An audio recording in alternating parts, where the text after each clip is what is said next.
So the whole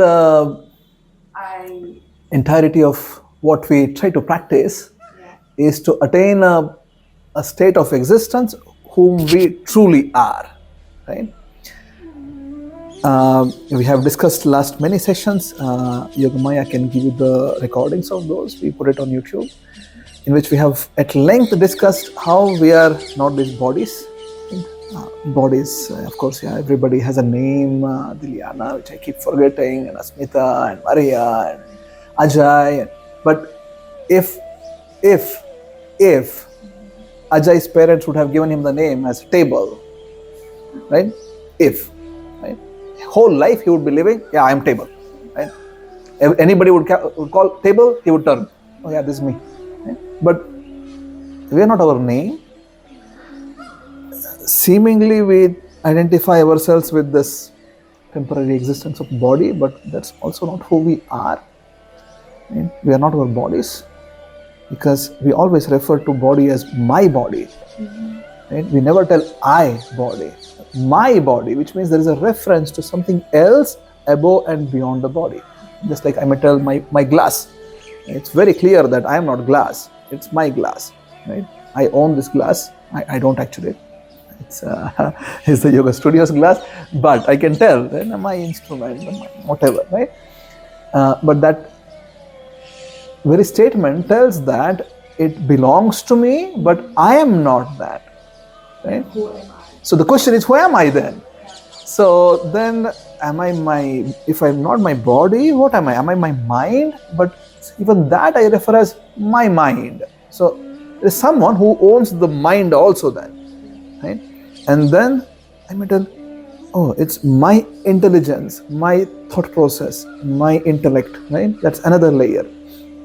Then there is the whole entire question of me. Where is that coming from? That is the ego, right? That's my ego. But then beyond that is something which who you are truly. And then there is no question of me there or mine there, right? And that's who we are truly, and that's referred as Atma in Sanskrit. Who we are truly beyond the body, beyond the mind, beyond the intelligence, beyond the ego. That which is eternal, full of consciousness and full of bliss. In Sanskrit that is Sat, Chit, Ananda. That Sat means eternal, Chit means conscious, Ananda means bliss. So that's who we are. And the goal of life is to figure that out.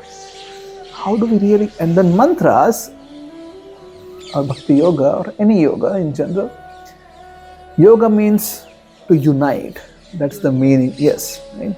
It comes from the Sanskrit root word called as yuj. Yuj means to unite. Right?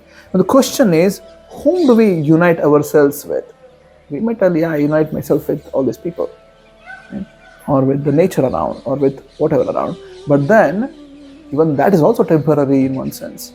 Right? Everybody, after this session, everybody goes back. So, and after the life's journey, we all have different destinations afterwards. Right now, after the building, we have a different destination. I go to Hofdorp, Asmita remains in Amsterdam, Krishna also lives in Amsterdam, Diliana lives in Amsterdam, Maria lives in Amsterdam, Yogamaya goes to Tilburg, right? Very far away. So our destination does change a little bit, but perhaps we usually come back next week for Bhakti Space. However, at some point of time, the life journey can take us really far. Like, you may go to America, and perhaps you will not be able to come for every Friday evening Bhakti Space then in Amsterdam, right? If you move to America. That's one. Some other times, life might really take us really far apart, wherein we just don't come back to this existence anymore. That's we refer as death. There is new life afterwards, after death. It's never an end. Life and death continues. So the question is, who is that who is traveling across? Because when the person dies, the body remains. But the person, there is no consciousness anymore. There is no feeling anymore. So there is something which has gone out. What is that which has gone out? That's who we are. Some of the modern science theories, they take the path that it's just chemical composition which gives life. But Vedic life is of a different opinion, that life is eternal, and it's not a combination of chemicals. Combination of chemicals can remain as is after death, but life is not really what is based on combination of chemicals, something apart from it, right? So please get the link from Yogamaya after. This is Yogamaya, by the way. She can give you the links of the videos, and please go and watch them, and you can get some more questions maybe, and then come back next week and we can discuss more. Okay? Oh, she lives in Germany. Okay, only this week you are here? Okay. Where in Germany? Okay. Maybe once in a while you can come then. No? Let's see. Yeah, maybe we can come. Okay, good. Any other thoughts, questions, comments before we begin today's discussion? So what we do in general is we do this meditation practice to come to an equilibrium of thoughts, and then we discuss a bit of or we brainstorm, or we have a group discussion on a spiritual topic, and then we do a bit of kirtan, that's singing. In the beginning we were meditating, and we end with singing, actually kirtans, and after that we take dinner, and we wrap up everything by 9 o'clock. At least that's our wish, and we have been sticking to it quite nicely last few weeks. So yes, Rita, this is how we do it. Yeah. Yes, and that's our wish also, that we don't, every week I come and teach you. I know a lot of mantras, but if I just keep changing every time, then nobody can really get into the rhythm. At least for some time, until you are all habituated, you want to, you can then practice at your home, and then I'll change some other mantras. Yeah. So last few weeks we have been discussing about the whole process of getting knowledge, how this path of Vedic knowledge system is different from modern education system. And we have been discussing quite at length about it. Last week we discussed, anybody remembers what we discussed? Maria, you have any? Looking. Yes. Looking for, you said about the donkey with the. Yes. How we keep looking for things. Yes. Yeah, how we always keep looking for happiness, and every moment we think, yeah, with one more step I become happy, but then happiness always goes away from us. Good. What else did we discuss? Ajay, you remember anything? The story of the son. Yeah. Asking for the goal of life. Yes. And his father sent him out to search it for himself. Yes. And then every time he came with the more deep realization for the world. Yes. So this is a story between a father and a son. Father's name was? Nobody remembers? Maria, you don't remember? Yogamaya, do you remember?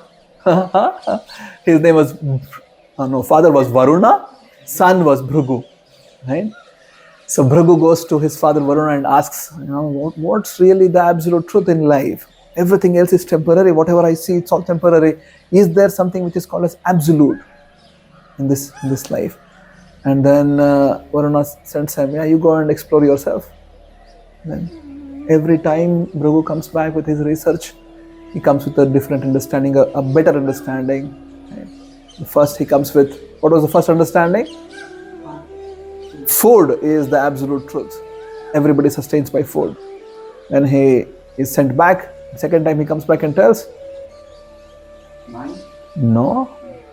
Life air, prana, is the absolute truth. He is sent back and comes back and tells, mind is the absolute truth. Comes back and tells, so realized knowledge, vijnana, is the absolute truth. Fifth time he comes back and tells, bliss, ananda, is the absolute truth. So we discussed how in this way of learning, it's a bit different from how in modern education system wherein you are told, right? You're given a book, this is how it is, and this is it, done. Right? The entire education system is, you are sort of given. And that's how Western education worked. in Vedic education, you were given a bit more open field to explore. And when I say education, not just learning physics, chemistry, and math, or sociology, or right? It's the education system wherein you try to figure out who you are. That was the core of the education system. It was not based on just occupational studies of whatever is needed to function in society. That's also needed, but beyond that, we need the true knowledge. True knowledge means that knowledge which is not based on just temporary items of the world, that which is eternal. So, in that direction, which modern science also tries to explore many times, to understand the cause of everything, right, where exactly it all began. There are still questions about is time, right, how exactly everything functions in this world, what is life, what is death. These things are also explored in science, but they take a different path. In Vedic life, the path was more of research inside the heart, right, how we discussed last week. I highly suggest please go and watch. Those who have not come last week, it was a good discussion. Just watch it on our YouTube, and you'll get perhaps a bit more context to what we're going to discuss today. So we're going to build on topics. Like every week we're going to build on what we discussed previous weeks. So in this method of learning, there is one thing which is most important. Can anybody guess? Just think about it. I just gave a brief description of how Bhrigu just was asked to go out and then do a research by being meditative, right? Just not research outside with laboratory items, but inside his heart, doing austerity and meditation, just being immersed in himself, right? In the mantras. Like for us, it's really difficult to concentrate and be present for even 10 minutes doing mantras, but Bhrigu did it for hundreds of years. Just went, he would just no eating, no sleeping, no nothing, just focused on mantras. That's it, nothing else.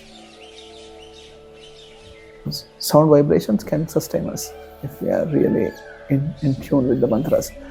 So, what is that which is needed in this form of learning? What do you think is needed to actually learn right things? Purpose, very good. You need to have a strong purpose. Very good. Any other things? Okay, reflections. You need to be reflective. You need to be understanding what's going on. You need to be able to really sit down and think through. Yes. What else? Asking questions. Yes, asking right questions, right? Not just a question of, how do I become, right now I'm earning X amount of money. How do I make it 2X? How do I make it 5X? And you can also meditate upon that. You can also earn it and then achieve it, but this will not really solve the purpose of who you are. Even if you earn $1 billion a year, it will really not give you an answer of who you are. Money is not what it makes of a living being. Good. The right questions of what exactly is going on, how is it going on, who am I? Good. What else? Detachment. Good. You need to be able to, Bhrigu had to have, it was not that he was in a nice air temperature controlled room and then he could just, be relaxed and get social media, whenever he wants and just keep telling, what, I'm doing a meditation right now. Here is my path. Right? This is what I'm doing. And just keep updating every 5 minutes, right? What all I figured out. So, it has to be a little bit detached. This is a very important thing. When Krishna tells Arjuna in Gita, Arjuna asked Krishna, you're telling me so much. The philosophy is so high. I just can't do this. This meditation is just too much. I can't control my mind at all. Maybe with my ability, with my power, because Arjuna was a warrior, right? He was the Kshatriya prince. He was known for his expert skills in archery. So he tells that with my archery skills, maybe I could control a raging wind. Right? If there is a tornado rushing towards me, I may be able to control that with my archery skills. But mind, forget it, Krishna. I can't meditate so much. What are you saying? I close my eyes and my mind runs away somewhere. What should I do? And Krishna actually tells to Arjuna, this is from Bhagavad Gita, I don't know if you have heard about it. So it's a conversation between Krishna and Krishna tells to Arjuna that, Arjuna, yeah, I accept, you are right. Krishna does not just dump Arjuna, yeah, what nonsense. Krishna accepts Arjuna's situation and tells that you just need to do two things. Just two things. If you do this, you will be a perfect meditation practitioner. This is from 6th chapter of Bhagavad Gita. The entire chapter is called as Dhyana Yoga. Dhyana means meditation. The entire chapter of 6th chapter is about dhyana. How do you really perform meditation? So at the end of it, this conversation comes because Krishna gives so much of information on how to perform dhyana, and Arjuna was like blown away. I can't do this. Right? It's beyond me. So Krishna accepts Arjuna's situation and it tells you need to do two things. First is practice. What is practice? Practice means, yes, you are sitting for meditation, your mind ran away, you bring it back. It runs away, you bring it back. It runs away, you bring it back. Every time you understand that, yeah, I sat for meditation, I just went to Spain. Sitting in Amsterdam, mind is in Spain. Alright? It can happen, right? I'm not making it up. Isn't it? I mean, not just Spain, but you could think of whatever. You may think of Discovery Channel and the recent skeleton of dinosaurs which is found in whatever. It doesn't matter. You may think of whatever random stuff, but the point is your mind can just take you away somewhere. Right? It can, and it will. So Krishna tells to Arjuna, every time you realize that, yeah, you're on a trip, come back to the practice of meditation. Try to listen to the mantra more. Right? Try to connect with the mantra. So that's the practice. Every time you understand, bring it back. Clear? First solution is easy, right? Practical. You can do it. I mean, we can't perhaps control where our mind goes, but we can definitely control, okay, I am somewhere, let me come back. So whether you are breathing exercise, reciting Om, or you are doing mantras, it's the same situation. Mind runs away, bring it back. It may be really frustrating for you that you sat for 10 minutes meditation and then 100 times you have to bring your mind back. It's okay. It's fine. It's totally fine. Yeah. That's the first one. Second one is what Preeti just told. What was it? Detachment. To be having a little bit of detachment to begin with. Understand what is detachment? Means I don't need to be so attached to everything. This is mine, this is mine, this is mine. To start practicing a bit of detachment, because as such, you don't own any of it. And we might think that, yeah, I have a house, I have this, I have a family, I have a friend, I have a mother, father, child, whatever. Yeah. But as such, none of those things really belong to us. If they were truly yours, truly, absolutely yours, it should be with you forever. That's the meaning of yours. But as such, we don't own anything like that. Things separate, things get lost, people change, relationship gets spoiled, we die. At the end of the day, there is also that situation is there. We need to really leave behind everything there. Which means that I really don't own anything. Yeah. There is a story of a king who was really a materialistic person. In Puranas, Purana means ancient stories. In Vedic literatures, Puranas take a different route to teach the students like us. They teach through stories of other people to tell us how we can improve. So in this story, there was a king who was really attached to material things, and his guru comes, and we all understand what is a guru. A guru is a spiritual teacher. So usually everybody would have a guru to teach them spiritual things, but the guru understood that my disciple is so materially conditioned that if I tell him spiritual things, perhaps he will not even understand anything. So Guru told that, you know what, I just want you to do one thing. Take this stick. I'm giving you a stick. Take this stick. Find the most foolish person in your kingdom and give the stick to that person, and please maintain that person. Are you following? King, his guru. King is materialistic. Guru thought that I can't teach him direct spiritual message right now, so he devised the plan, gave him a stick to be given to the most foolish person in the entire kingdom. Yeah.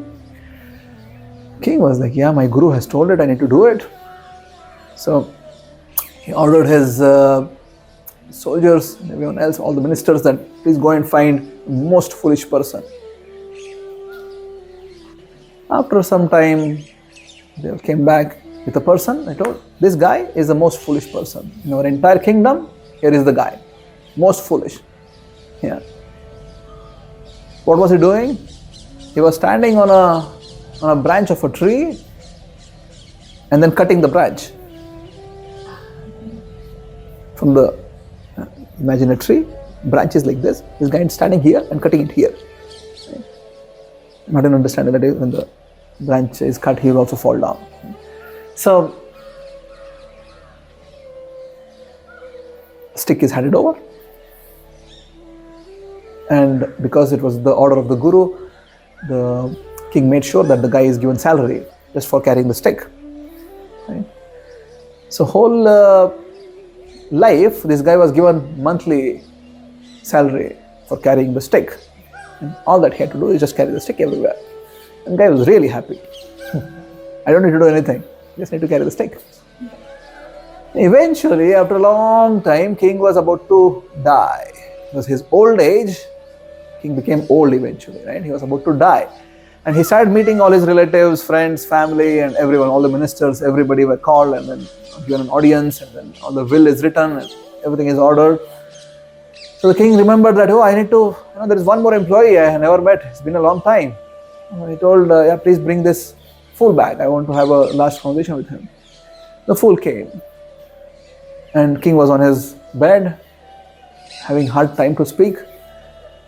And the fool asked, oh king, what happened to you? Why are you, standing, not standing, lying on this bed, and everybody else is standing and they're all crying and mourning? What happened? King, with a lot of difficulty, told, I'm really old now. I'm about to die, and these people are dying because I'm going away.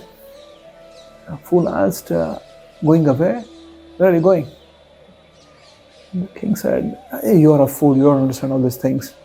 I just wanted to make sure that, I meet with you one final time before I go.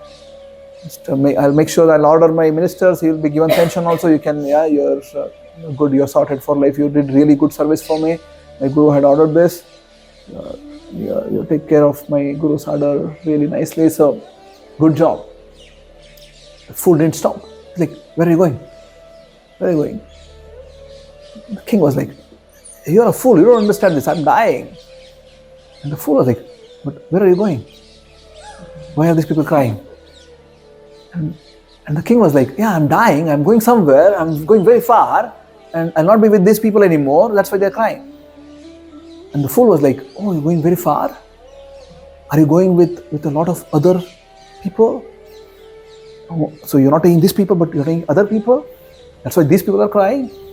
King was like, no, I can't take anybody. And the fool was like, oh, you can't take anyone? Oh, you're taking a lot of wealth. You have so much of wealth, right? You're king, so much of wealth. Are you taking your wealth? You must be taking a lot of wealth. Is that why they're crying? The king was really getting upset now. You don't understand. Just go away. It's fine, yeah. And the fool just didn't stop. He was like, where are you going? And the king was like, I don't know. But I'm going somewhere. I can't take these people. I can't take my army. I can't take my wealth. I don't know where I'm going. But I'm going to die. Anyway, you have done your job. Just leave. Maybe you can just so that my guru's instruction is followed even after I die. Make sure you find somebody else who is your friend, who is also a fool. Give them the stick. And make sure he's also given good salary and pension afterwards. The fool just gave the stick to the king. The king was like shocked. So you think I'm a fool? And the fool was like, yeah, I think you're a fool. The king was like, why? And the fool was like, whole life you did so much. You accumulated so much of wealth, so much of family, so much of military, so much of this and that. Like so much you have, but you're going to a place right now. First of all, you don't know where you're going. People are crying you're going. You can't take your wealth. You can't take your family. You can't take your anything, whatever you have accumulated. You must be a really, really big fool. And something clicked in King's mind. His intelligence really got triggered. Oh yeah, my whole life is wasted. I have done so much, but not once I really focused on where will I go. Right? At the point of death, what's my next destination? During life, this has to be taught. Like we discussed this last time also in our sessions. There was another king by name Prerequisite. He was given 1 week to live. Right? And Prerequisite asked the sages this question, what should I do? What should every human being do when they're about to die? But then he quickly changed the question, because the point of death, who can do what? You can't really do much. So he changed the question. This is King Prerequisite I'm speaking of now, this different king. Prerequisite changed the question, what should one do while they are alive and good to function and they can choose? What should they choose there? So this king also got some realization like that. And he just asked, you don't seem to be a fool. Who are you? And the fool said, I'm actually the disciple of the Guru who came. The Guru thought that, you can't be taught anything. So he actually gave me this service of helping you eventually. We knew that this day would come. Okay? The Guru just surrendered and asked, can you please help? I don't have too much time, but can you please give me some spiritual knowledge? I want to practice. And the disciple of the Guru, who was a fool in action, he gave a lot of spiritual teachings to the king, and eventually the king died. Of course, whatever happened to him afterwards, perhaps he's not the perfection. The point remains that we all live like this king. All of us, we're like this king. We put so much of efforts, whole life, running behind something which is so temporary. And at the end, we can't really take it with us. Right? Nothing, whatever we accumulate. I can't take my phone, I can't take my car, I can't take my family, I can't take anyone. Anything. I need to leave even this body behind. The question is, who am I then? Right? Anyway, coming back to the discussion point, who remembers what we were discussing? Spot quiz. Detachment. Right? So when the foundational understanding is that I don't own anything here, then you can start being a bit detached. Anyway, I don't own it. Right? It's okay if I see Liliana tomorrow and she just made a face to me and didn't even talk to me, just walked away. It's okay. Right? It's not the end of the world. I'm sure she will not do that. But we do get hurt, right? This is how we live our lives, right? Yeah, I met this person. Yeah. Asmita didn't really talk with me nicely. Then we just build a whole thing in our mind that, what's wrong with Asmita? What's wrong with me?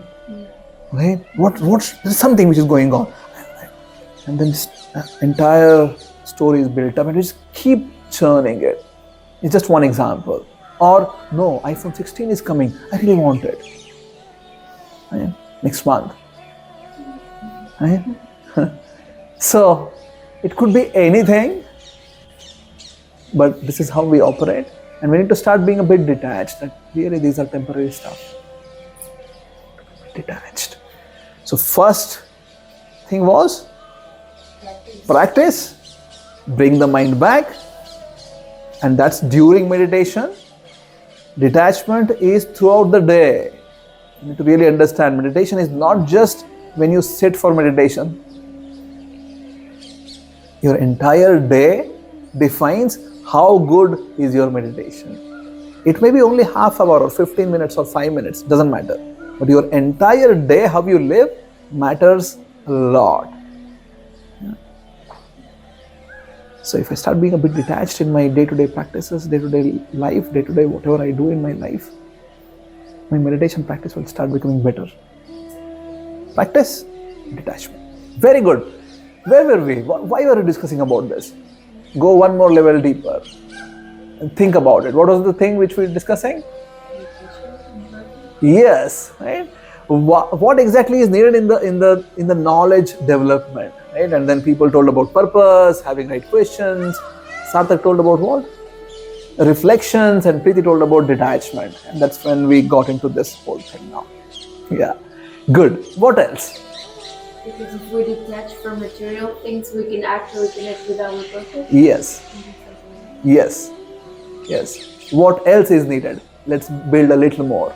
How are you doing with the time? What's the time right now? Okay, we still have good amount of time, and at least 15 minutes more. So yeah, what else you think is needed? What? Sincere. Very good. Yeah.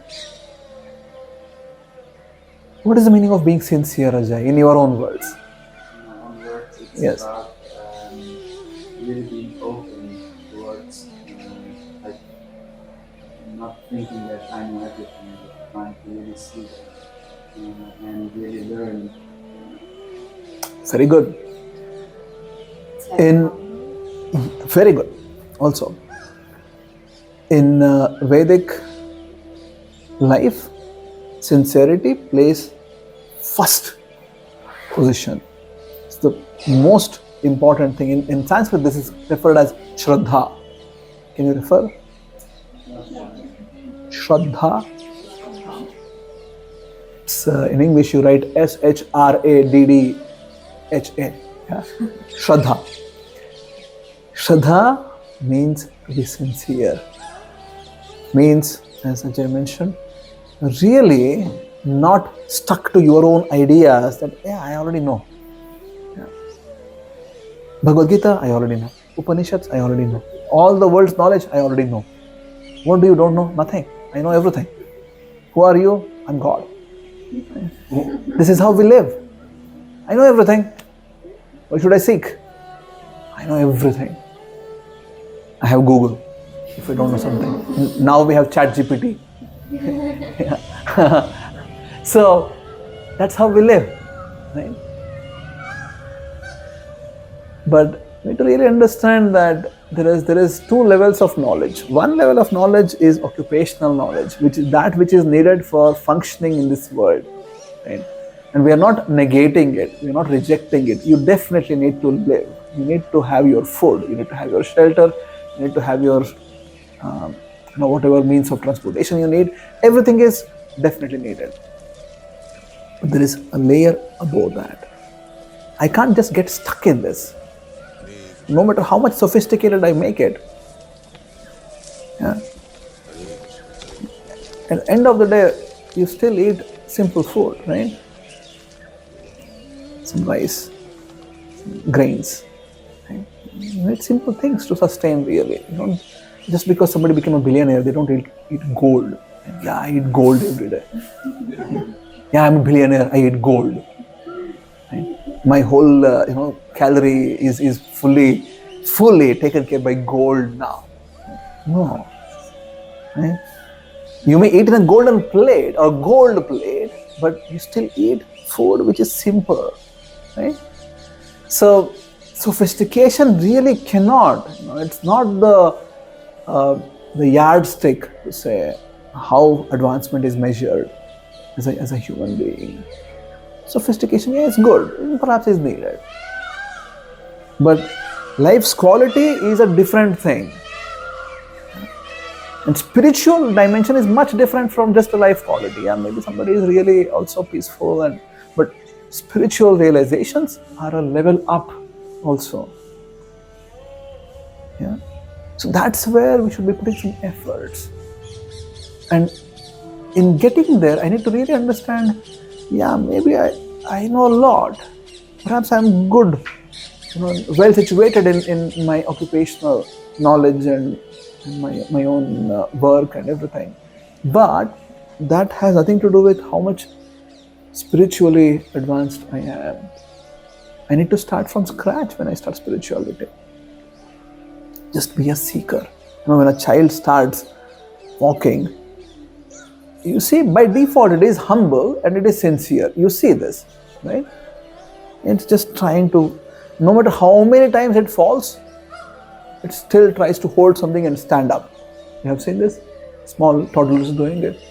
Yeah, they trip, they fall, they get hurt, but that doesn't mean that they stop trying to walk again. And we all have done this when we were kids. We have done this. That's how we should be in our spiritual seeking.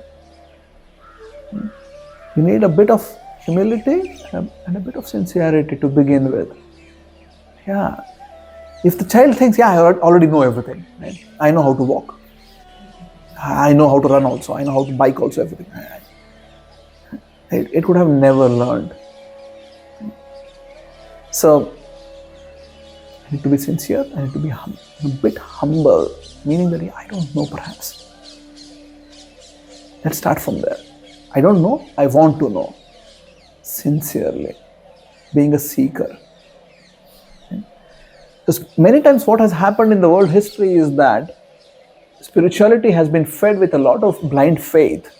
Right? But this is how it is. There's a God. You surrender. If you don't surrender, you go to hell. Right? That's how it has been sort of taught. That's not what it is. Especially the Vedic paths don't take this kind of route. It's like how Bhrigu and Varuna, they talked last week's, what we discussed. You have an open path. You go and figure out. Whatever is the absolute truth, it has to be your journey. You can use Bhagavad Gita, Bhagavatam, Upanishads, Vedas. You can use them as reference manuals to learn how some other people have walked in this path. What can you use it as your own understanding to evolve your consciousness? But your path, you need to walk. Just because somebody read Gita doesn't mean that they became Arjuna now. No. Arjuna had a situation. He got through it by conversing with Krishna. But if you read Gita, you're reading Arjuna's experience. It has to become your experience at some point of time. Yeah, I'm taking the teachings of Gita. I'm walking my path. Right? Arjuna had his challenges. You have your challenges. Now you need to start applying what Arjuna applied in his life. The teachings which are applied to life. Right? So please understand this. It's not like, yeah, there are some teachings somewhere, some books somewhere, some this somewhere, that somewhere, and you need to exactly do the same thing. No. You need to use them as reference and to walk your path. And in walking the path, to be humble, to be sincere, to be detached, to have the purpose clear, to have right questions, to have reflective mentality. And as I said, the Puranas really tell a lot of stories in building this point. And the story, being humble, I'll tell next week. Yeah, you need to come next week to understand. There are enough stories of how so many different people, how they actually became humble in getting the knowledge. How exactly they received the knowledge. What exactly happened in their lives which made them humble. So many of these things we can discuss next week. Is that okay? Any thoughts, comments? You want to share something, experience, what we discussed today? If you want water, we do have water. Yeah. What if you think if you have reached the purpose? What then? We discussed this last week. If the purpose is truly reached, that's the meaning of having reference manuals, right? They do give some sort of understanding of what can be expected. It's not all vague. If someone has really reached the goal, and let's say as such there is no goal, but let's say that you look at as a goal-oriented process. if someone has really made it, has become spiritually all perfect, has figured out everything, this person is always, eternally in bliss. Not even for a moment they come down, that, oh, I'm feeling frustrated, oh, I'm feeling sad, I'm feeling this, I'm feeling that. Not even for a moment they come down. They're eternally, forever in the platform of pure bliss, and just happy all the time. Yeah? Not happy most of the times. Is that possible? It is possible. That's the whole thing. Yes, right. So that's the whole reason why there is even a practice associated with it. So, if we can figure out who we are truly, so constitution, as I said in the beginning, constitutionally we are eternal, full of consciousness, full of bliss. So right now, that living force is constrained in a temporary existence like this. Right? The entire purpose of yoga then is to actually go above and beyond this, and actually exist in a platform which is higher. But some things can happen. You go a little bit lower. Yeah, it could, and that means that I have not reached yet. Yeah, I can then still continue to walk and eventually make it. Yeah. So for sure there are going to be situations in our life as we are beginning to practice, just like exactly how I told about the child. It starts to walk, falls down, it falters, trips, but then it stands again and starts, at least attempts to walk again. Right? So similarly in our life also, yeah, we started coming to Bhakti Space. I started my spiritual journey. I learned some mantras. I started the meditation practice. I started reading Gita, getting some spiritual connections. But yeah, I'm also working. I have a family. I have this. I have that. And yes, these situations are going to come on me, and perhaps not all the time. I'm in cloud 9 all the time, right? So perhaps I'll be oscillating like a sinusoidal wave for many, many years to come. It's like a fluctuation. Eventually, the amplitude of the waves start getting reduced, right? They're fluctuating like this, but then amplitude is reducing, and then, maybe somebody is really glorifying that you're an amazing person, you're such great person, and this and that. You're just showering you with so much of praise. You'll be like, no. You have to feel it by yourself. Yes, and eventually you'll be able to handle praise or blame or happiness or distress or any duality with the equal mindedness. Right? You'll not get carried away with either of them. Somebody tells you, you're amazing, and you're like, I am amazing. Somebody tells you, no, you're trash. Am I trash? No, I'm not trash. And that's what I mean. What the whole world can say, you are amazing. Yes. If you don't feel this amazing. If I also feel I'm amazing, I'm just a fool, because I'm really not amazing. Right? It's another way of looking at it. But what I'm trying to say is that the entire world is looking at a temporary existence of me and glorifying it or trashing it, either ways. They are not looking at who am I really, and then addressing that entity. They're just looking at, this person is good in these things. So that's what I mean. And eventually we will understand from a different perspective. We see things from different perspective, and we become equipoised. If there is one principle of Gita which Krishna has repeatedly told in the entire Gita, is being equipoised.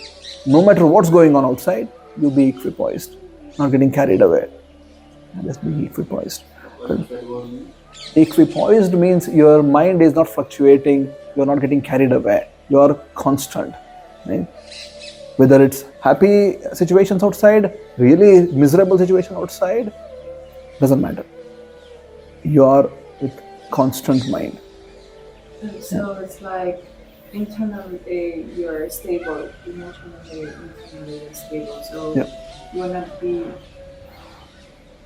led, or you will not be influenced by the other people what they say, because the other people what they say, it's just their perception of or the way how you present. Yes.